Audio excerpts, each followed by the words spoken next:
Yo soy hija única y a mí me tocó que en mi familia la tóxica fuera mi mamá. Cuando yo tenía 12 años, mis papás se separaron. La verdad, yo entendí a mi papá cuando él se fue de la casa.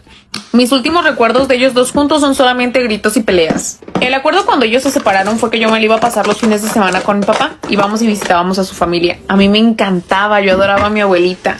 Regresaba a la casa y mi mamá se la pasaba hablando mal de mi papá. Y bueno, él nos seguía manteniendo porque en eso habían quedado ya que mi mamá nunca había trabajado.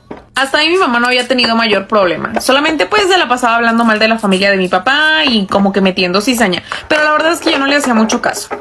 Un día mi papá empieza a salir con alguien.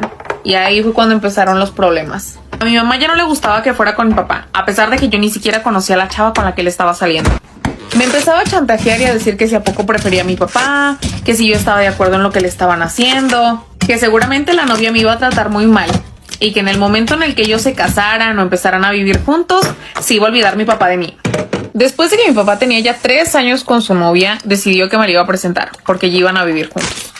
Para ese punto yo ya tenía 16 años. Cuando mi papá me presenta a su novia, mi mamá pone el grito en el cielo y empieza a decir que ya no me va a dejar que lo vea. No me dejaba contestarle el teléfono y mucho menos llamarle. Y todo el tiempo se la pasaba hablando de eso. Mi papá iba cada vez que podía a la casa. Iba a tocarle a mi mamá y insistirle a ver si me dejaba verlo. Y sí lo dejaba mientras fuera ahí en la casa y bajo su supervisión. Llegó un punto en el que mi papá le dijo a mi mamá que si no dejaba que me viera, él ya iba a dejar de mantenernos. Obviamente mi mamá tuvo que acceder a que yo fuera a visitarlo. Y ahí fue cuando me empezó a chantajear a mí. Cada vez de que me iba, ella se sentía mal, ella me empezaba a hacer sentir culpable. Me decía que si yo no la quería, que ya tantos sacrificios que había hecho por mí, y que si ella nunca había hecho nada de su vida, había sido por mi culpa.